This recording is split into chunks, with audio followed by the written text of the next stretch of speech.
Anda bertanya ta'aruf. Pertanyaan saya, Anda tahu nggak apa itu ta'aruf? Itu dulu. Lihat, ada arafah, ada ta'arafah, itu beda. Mohon maaf Pak ya, sebentar, untuk yang belum menikah.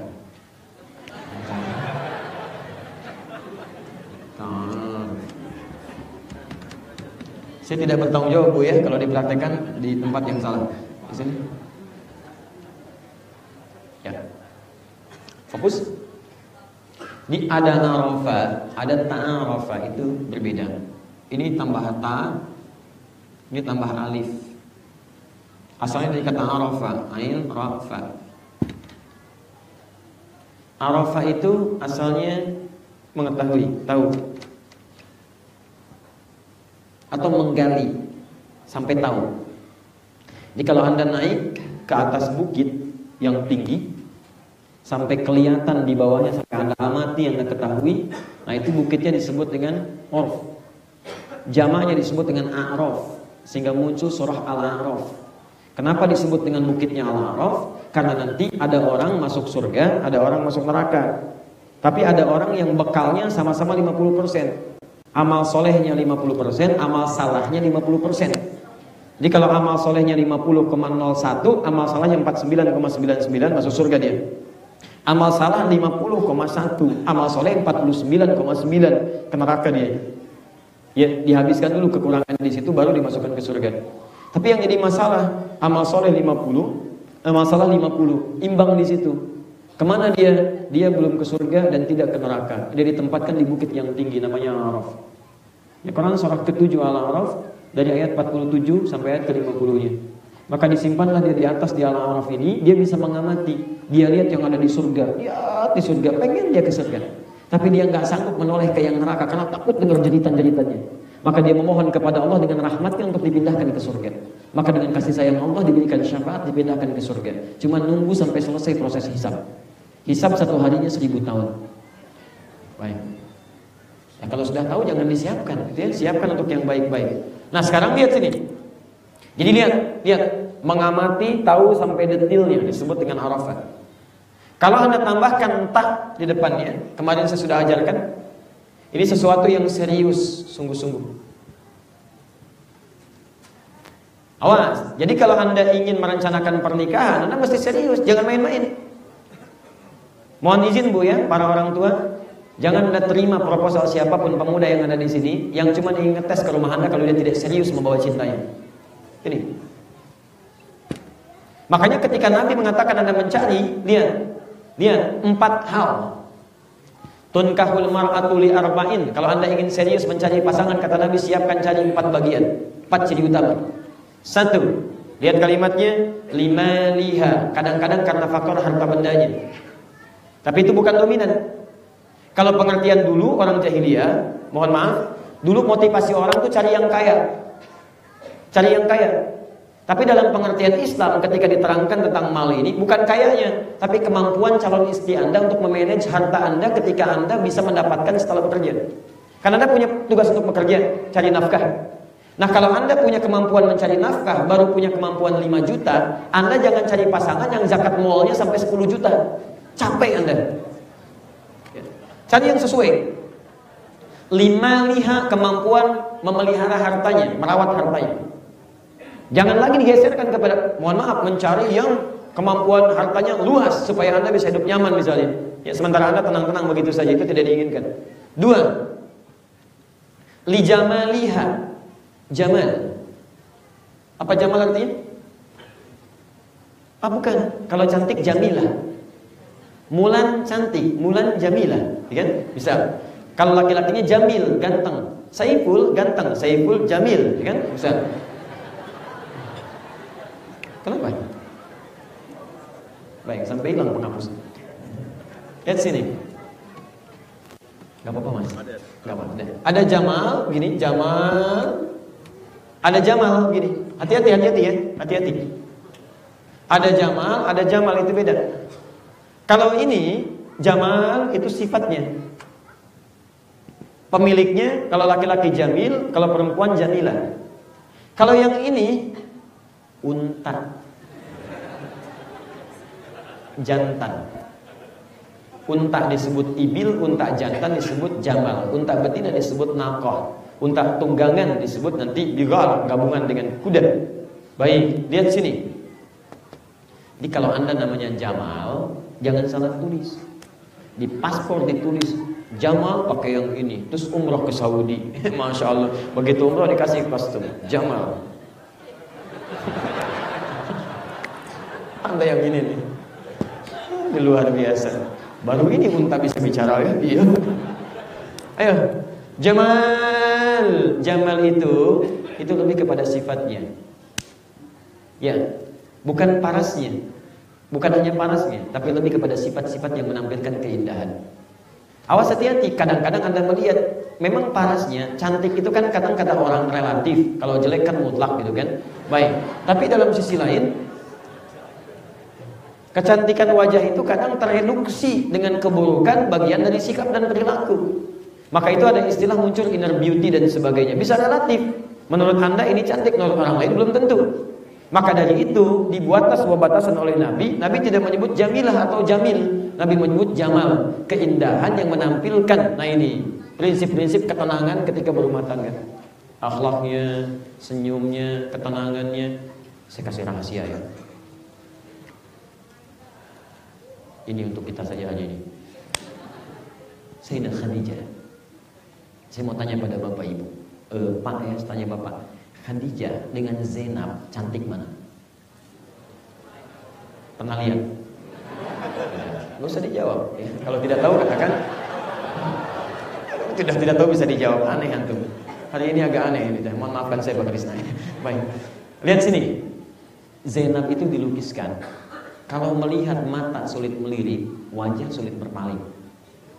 Makanya ketika Nabi menikahi Zainab muncul fitnah bahwa Nabi hanya mengincar kecantikannya. Padahal tidak demikian. Nabi nggak pernah mendapatkan keturunan dari Zainab. Dari Sayyidah Aisyah juga cantik. Humairah dikenal, yang kemerah-merahan, nggak disebutkan dalam bahasa Arab kecuali cantik. Tapi Sayyidah Khadijah punya kesan tersendiri di hati Nabi. Dua yang tadi tidak pernah disebut bahkan dalam mimpi Nabi. Tapi Sayyidah Khadijah ada dalam kenangan, ada dalam mimpi. Sampai Sayyidah Aisyah mengatakan, ya Rasulullah, kenapa engkau selalu menyebut dia? Sayyidah Khadijah. Maksudnya, apa sih kelebihannya sehingga bisa saya teladani? Oh, jangan salah baca, karena ini digunakan oleh orang Syiah untuk menjelek-jelekan Sayyidah Aisyah. Ini orangnya pencemburu, merusak ini. Allah Allah Allah. Kalau jelek bagaimana bisa dinikahi oleh Nabi? Hati-hati dengan lisan kita. Hati-hati dengan lisan kita. Aisyah itu ingin bertanya apa keistimewaan Khadijah supaya saya bisa teladani. Saya pengen juga disebut namanya oleh Nabi dalam mimpinya. Saya lukiskan Al-Bukhari nomor hadis yang keempat, posisi paling kanan sebelah bawah, dari Jabir bin Abdullah radhiyallahu taala anhu, Kitabul Iman Babul Wadhi. Babul Wahyi dari Jabir.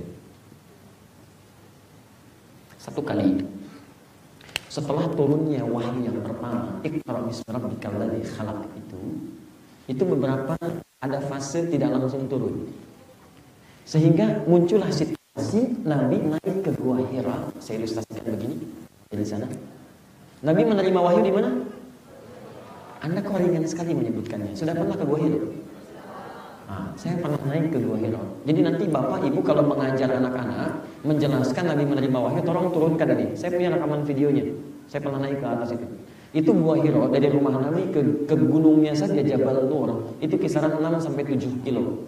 Lalu melewati 5 bukit dulu. Bukitnya tidak seperti sekarang. Kalau dulu semakin luar biasa lah, medannya tidak mudah. Sampai bawah harus naik lagi ke atas kisaran 700 meter.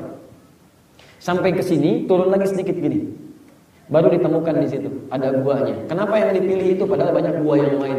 Wallahu a'lam. Tapi saya duga hanya gua itu yang sangat strategis karena batu-batunya itu tersusun menghadap ke arah Ka'bah, langsung ke tempat beliau.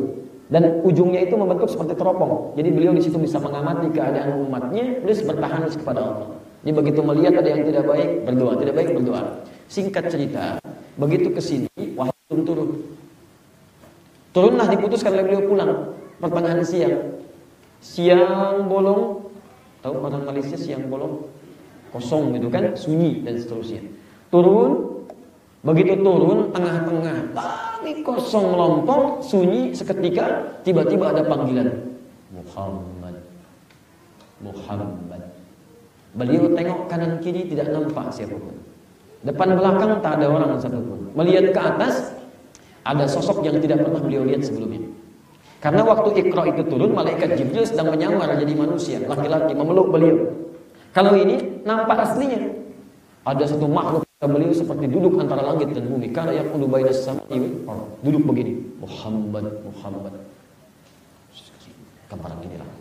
Pak Krisna, Pak, Bapak keluar dari KBRI siang-siang, jam 2 waktu Malaysia. Sepi. Begitu keluar, Krisna, Masya Allah. Kanan kiri nggak ada orang, belakang kosong. Bapak lihat ke atas seperti jubah putih, rambut agak panjang, Pak Krisna. Masya Allah. Respon Bapak bagaimana? Gak mudah. Makanya kata Nabi, faroibtu minhu. Roibtu itu dari kata ro'uba, artinya rasa takut sampai bulu kuduk naik. Tapi masih punya peluang untuk mengelak.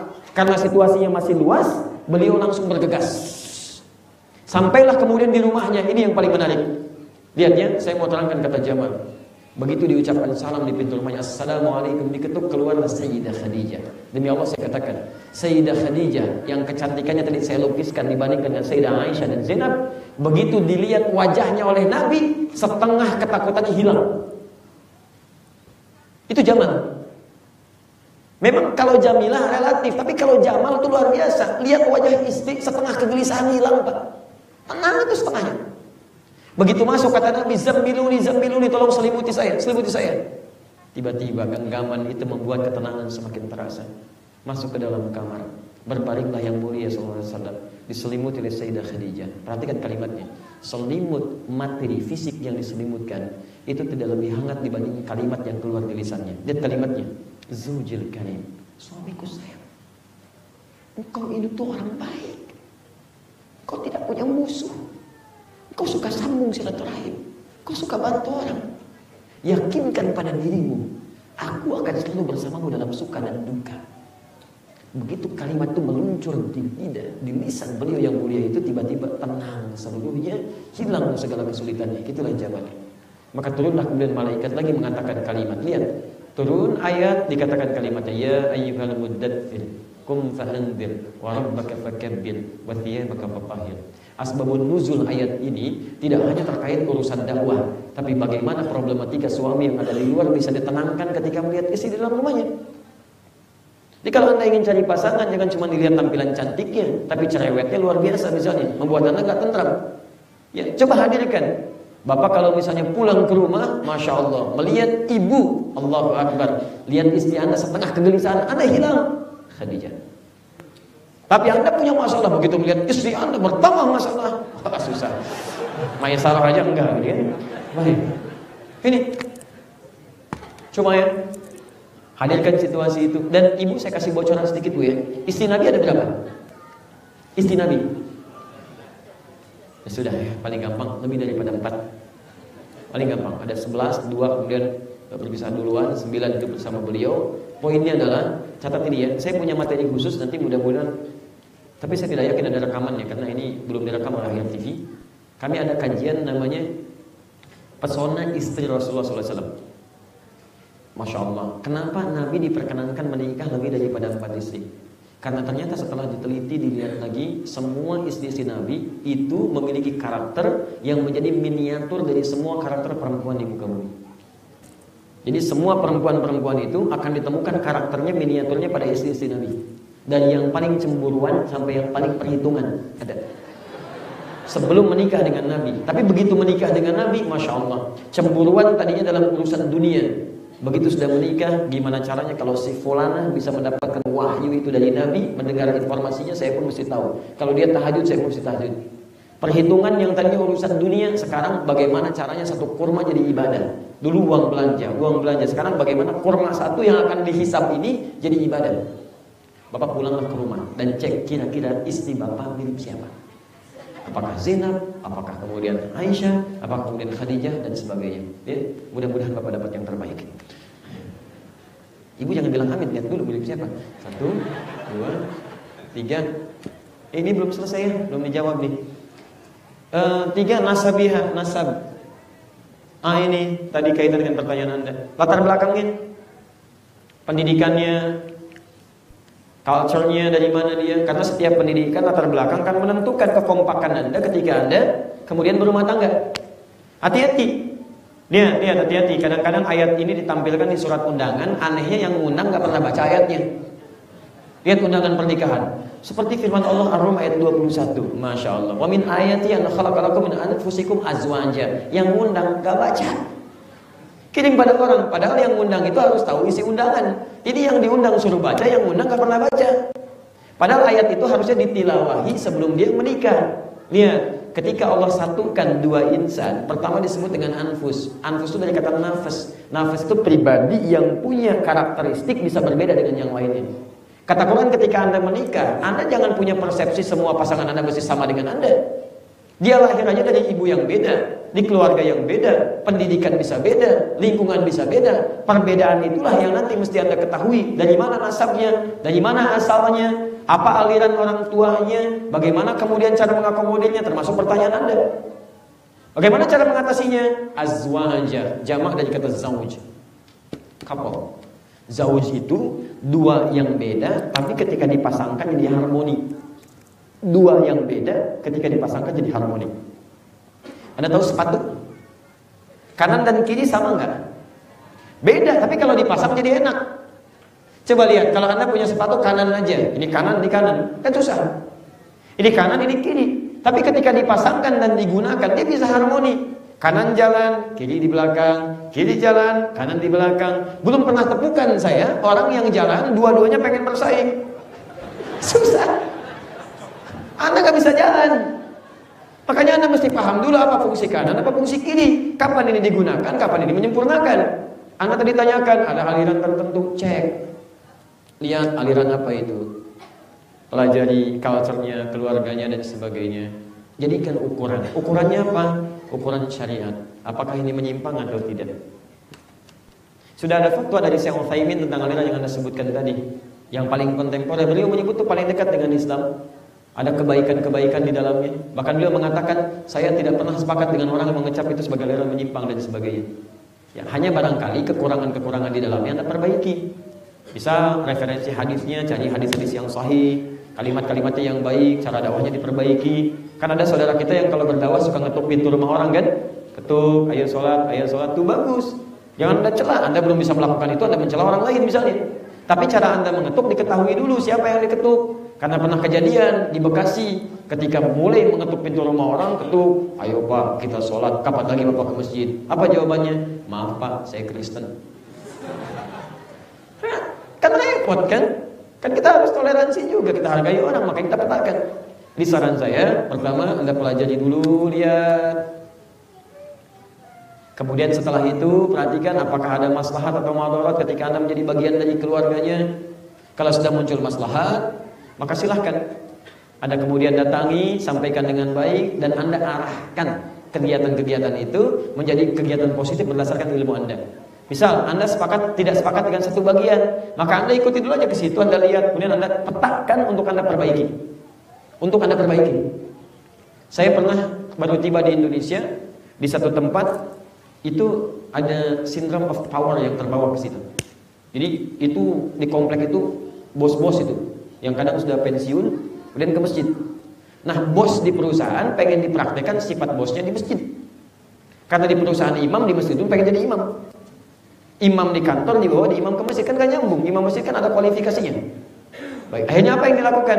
Itu salah. Tapi kesalahan itu kita bisa arahkan supaya menjadi harmoni dalam kebaikan. Kita gak katakan, kita gak marahi. Kita sampaikan, Pak, Bapak boleh jadi imam, tapi sebelum imam ditahsin dulu ya sama santri. Ya, kalau tadi kan Bapak mengimami kan bisa salah bacaannya. Memang awal-awal protes juga. Ustadz kan salah itu bagus buat diketahui. Kalau saya salah kan makmum bisa membenarkan. Ah, bukan begitu caranya Pak. Caranya kan itu akan jadi pertanggungjawaban. Kalau Bapak salah, semua makmum bisa salah. Bapak boleh jadi imam, tahsin dulu ke santri. Nah, saat dia tahsin kita kasih jadwal. Salatnya duhur dan asar. Boleh Bapak jadi imam. Subuh, maghrib, isya tidak. Sampai bagus bacaan baru. Saat menunggu itu kita majukan santri-santri yang bagus bacaannya. Supaya makmumnya enak. Jadi ketika berganti jadi yang gak enak, makmum jadi pada gak nyaman. Kan? Jadi ketika maju yang ini sampai bagus tahsinnya, sampai akhirnya ketika dia baik pun suruh jadi imam dia nggak mau. Sudah ada yang lebih bagus Pak, udah nyaman. Anda pun bisa begitu, silakan. Jangan cuma masalah yang sederhana Anda perbesar kemudian sampai tidak jadi pernikahannya, itu tidak diinginkan. Maka yang terakhir, lihat lidiniha, karena ketaatan agamanya kepada Allah. Fadfar bidzatid dini talibat yadak. Pilih yang agamanya kuat, yang tidak menyimpang, maka akan sempurna dan bahagia kehidupan rumah tangga Anda. Ya. Allah Ta'ala alam bisawab.